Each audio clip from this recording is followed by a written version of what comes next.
रणदीप सुरजेवाला जी इसमें civil hospital में पहुंच चुके हैं। सीधी तस्वीरें देख रहे हैं आप, ये सिविल हॉस्पिटल से।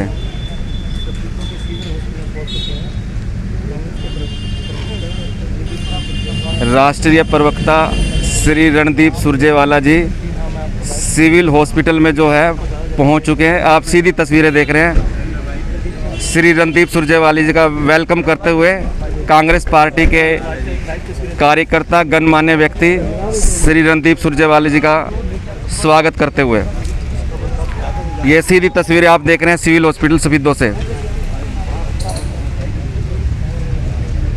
श्री रणदीप सुरजेवाला जी का जोरदार स्वागत करते हुए सिविल हॉस्पिटल के जो डॉक्टर हैं वो भी यहाँ पे मौजूद हैं। सीधी तस्वीरें देख रहे हैं आप सिविल ज्ञानी राम मेमोरियल हॉस्पिटल के अंदर डॉक्टर साहब राष्ट्रीय प्रवक्ता रणदीप सुरजेवाला जी का स्वागत करते हुए ये सीधी तस्वीरें आप देख रहे हैं ज्ञानी राम मेमोरियल हॉस्पिटल सफीदों पुराना बस स्टैंड से। हाँ थोड़ा सा आपको इंतज़ार करना पड़ा और उसके लिए मैं क्षमा प्रार्थी हूँ। कोरोना महामारी के इस काल में खट्टर सरकार हरियाणा की जनता को पीठ दिखाकर भाग खड़ी हुई है। भाजपा और जजप्पा के लोग आज कहाँ खड़े हैं?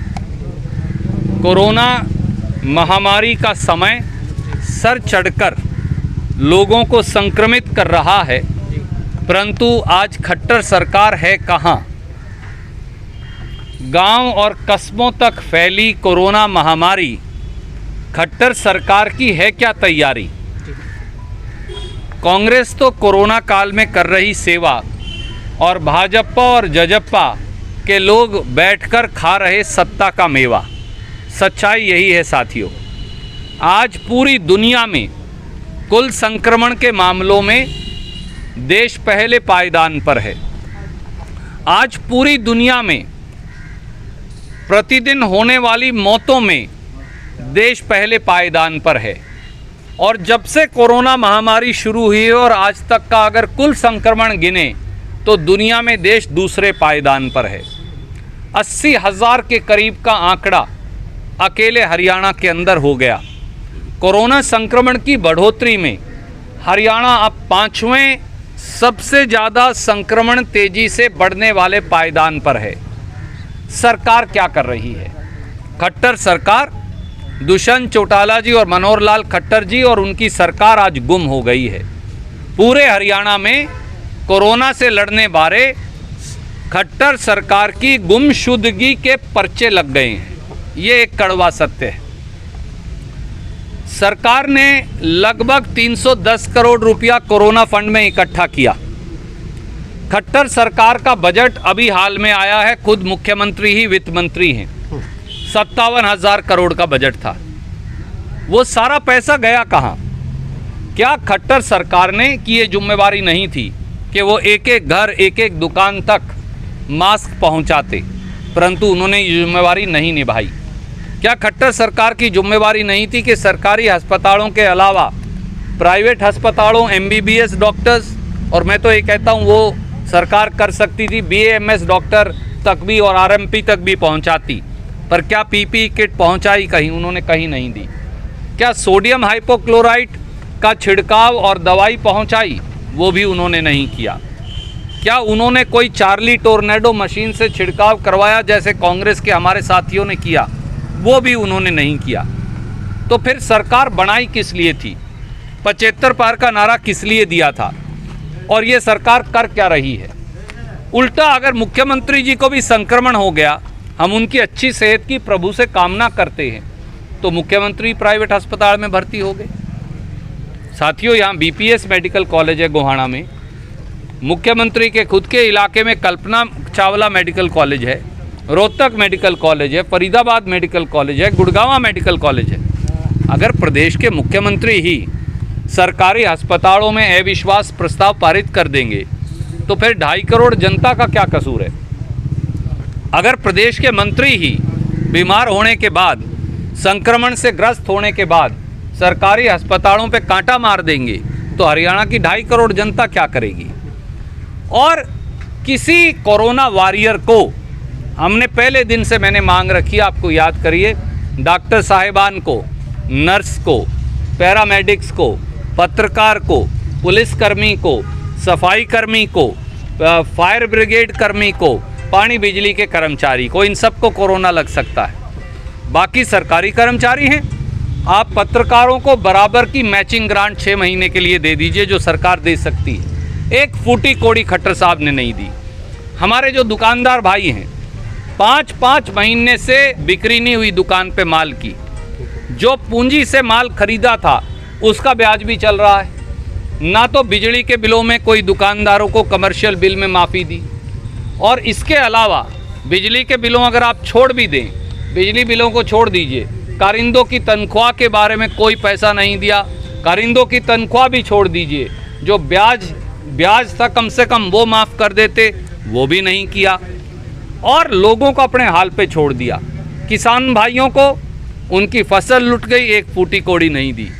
बेरोजगार नौजवान हाहाकार कर रहे हैं, 5-5 साल से रिजल्ट के नतीजे नहीं निकाले, पेपर सरेआम बिक रहे हैं। पीटीआई का पेपर हुआ, उसकी भी आंसर की दलालों ने बेच दी, परंतु सरकार को बेखबर है। 18 पेपर 6 साल में लीक हो चुके, बिक चुके, परंतु किसी को दोष आज तक नहीं दिया गया। उल्टा कभी शराब घोटाला, कभी धान घोटाला, कभी रजिस्ट्री घोटाला, कभी धान घोटाला पार्ट 2, कभी गेहूं खरीद घोटाला। घोटालेबाजों की सरकार ये है, और अपनी जिम्मेवारी छोड़कर पीठ दिखाकर भाग गई है। हम अनुरोध करते हैं, आप सत्ता के अंदर हैं, अगर कांग्रेस के लोग हर डॉक्टर साहिबान तक, प्राइवेट और सरकारी तक पहुंच सकते हैं, तो भाजपा और जजप्पा के लोग बिलों में डूब के क्यों बैठे हैं? वो आगे बढ़कर सेवा का काम क्यों नहीं कर रहे? ये सेवा ही संकल्प अभियान अनुसरणीय है, ताकि बाकी के लोग भी आगे बढ़कर इस सेवा में आगे आएँ। धन्यवाद। सर मेरा एक सवाल है, जैसे ये बीमारी पूरा पाँव फैलाई जा रही है सर, और टेस्ट जो है सर इतने हो नहीं पा रहे हैं, तो इसके बारे में सर क्या कहना चाहेंगे? अब टेस्ट कितने होने चाहिए सर? पिछली बार भी जब मैं सफ़ीदों इस अभियान में आया तो आपको याद होगा, सफ़ीदों के से ही मैंने एक बात कही थी, टेस्ट, ट्रेस, आइसोलेट, ट्रीट, ये पॉलिसी है। परंतु मोदी जी ने पहले तो लॉकडाउन नहीं लगाया, फिर 538 केस थे तब लॉकडाउन लगा दिया, और 3-4 बार टोटल लॉकडाउन लगाया, पर उसमें आपने ना कॉन्टैक्ट ट्रेसिंग की, ना टेस्ट पूरे किए, ना ट्रेस किया, ना आइसोलेट और ट्रीट किया। उसका नतीजा ये है कि आज 40 लाख से अधिक संक्रमण है देश में। और मैं आज आपको फिर कह के जा रहा हूँ, आप याद रखिएगा, ये पहली बार कहीं मैं कह रहा हूँ, 30 नवंबर तक अगर यही गति चलती रही तो इस देश में 1 करोड़ संक्रमण हो जाएंगे, और 30 दिसंबर तक अगर यही गति चलती रही तो 1 करोड़ 40 लाख संक्रमण हो जाएंगे। 2.25 लाख तक लोगों की जानें जा सकती हैं। कौन जिम्मेवार होगा? मोदी जी और खट्टर साहब। कौन जिम्मेवार होगा? क्या भाजपाई और जजपाई बता सकते हैं? ये हमारा सवाल। सर जो ये लॉकडाउन लगा था उसमें लाखों बेरोजगार हो चुके हैं, और जो दुकानदार भाई हैं उनके रोजगार है जो ठप हो चुके हैं। तो आप सर ये बताइए, क्या ये लॉकडाउन जो लगाया गया क्या सही निर्णय था सर? लॉकडाउन लगाना, आर्थिक संकट लोगों पर का कहर डालना, एक नासमझ सरकार का बेवकूफ़ी भरा निर्णय था। अब संक्रमण और आज जब संक्रमण फैल गया है, आपने अनलॉक कर दिया जी। जब संक्रमण कम था तब आपने सब कुछ बंद कर दिया। ये सरकार है या क्या? लोक विरोधी ये सरकार है। 14 करोड़ नौकरियां centre for monitoring of Indian economy के मुताबिक जा चुकी। 2 करोड़ 20 लाख नौकरियां नौकरी पेशा लोगों की जा चुकी।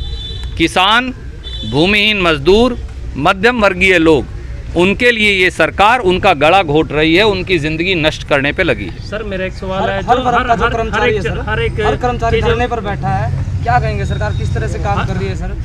हर एक चीज़ प्राइवेट कर दी गई है सर, इसके बारे में बताइए। ये दोनों सवालों का मैं जवाब देता हूँ। पहला, ये सरकार कर्मचारी विरोधी है। मैं आपसे पूछता हूँ, 9000 पीटीआई अध्यापकों ने 15-15 साल नौकरी की सेवा की, अच्छे खिलाड़ी बनाए। 15 साल का तजर्बा ही काफ़ी था।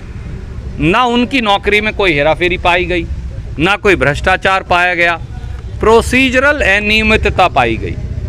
सरकार चाहती तो उन नौकरी पर रख सकती थी, मैंने कानून भी बनाया था, परंतु खट्टर साहब ने उसे रद्दी की टोकरी में फेंक दिया। उन 9,000 परिवारों के पेट पर लात मारने का कौन जिम्मेवार है? 10,000 के करीब राष्ट्रीय स्वास्थ्य मिशन के कर्मचारियों को खट्टर साहब ने नौकरी से निकाल दिया। उनका क्या कसूर है? हमारे जो पीटीआई टीचर हैं, इन सबको भी निकाल दिया। लगभग 6,500 के करीब हैं। कोर्ट से कई बार प्रोसीजरल गलती हो जा के कारण ऑर्डर आ जाएगा। अगर भ्रष्टाचार है आप मत रखिए, पर जहाँ भ्रष्टाचार नहीं है वहाँ अगर 10 साल 15 साल नौकरी की है तो उन बच्चों को आज वो कहाँ जाएंगे? बच्चे बड़े हो गए, शादियाँ हो गई। 11,000 के करीब गेस्ट टीचर्स पे ऐसे ही तलवार लटकी है। कभी नौकरी से निकाल देते हैं, कभी रख लेते हैं। 5,500 कंप्यूटर ऑपरेटर कम कंप्यूटर टीचर, उनकी नौकरी खट्टर साहब ने निकाल दी। ये सरकार है या नौकरी बर्खास्तगी की दुकान? और आपने निजीकरण के बारे में पूछा, ये निजीकरण नहीं, देश बेचने का भाजपाई षड्यंत्र है मेरे मित्र। 23 फैक्ट्रियाँ, 23 सरकारी अदारे तो 2 दिन पहले बेचे थे। आज खबर आ गई अब LIC भी बेच देंगे। LIC वो है जो गरीब आदमी की पूरी ज़िंदगी की आय जो है जिसके अंदर लगी है। LIC धारक जो हैं वो आपके और मेरे जैसे साधारण व्यक्ति हैं। ये तो कल को रिजर्व बैंक भी बेच देंगे, परसों ये अस्पताल बेच देंगे। ये तो सारे देश को बेचने पे लगे हैं। धन्यवाद। सर, कोरोना काल है, जैसे आप सफीदों पहले भी आए थे और अब आज भी सफीदों आप पहुंचे हैं, और सफीदों से जो कांग्रेस के विधायक भी कांग्रेस के हैं, यहाँ पर बड़ी खस्ता हालात है अस्पताल की, डॉक्टर्स यहाँ पर नहीं है। सर क्या कुछ कहेंगे? देखिए, जो हमसे हो सकेगी हम कोशिश कर रहे हैं, परंतु कांग्रेस पार्टी के विधायक क्योंकि यहाँ चुने गए इसलिए भेदभाव का आलम है। परंतु कांग्रेस को चुनने के लिए सफीदों के लोगों को सज़ा क्यों मिले, ये हमारी खट्टर साहब से अपील है। कृपया करके भाजपा को यहाँ नहीं जीत पाई, इसकी सज़ा यहाँ के अस्पताल को मत दें। धन्यवाद सर, मीडिया से बात करने के लिए बहुत बहुत धन्यवाद सर।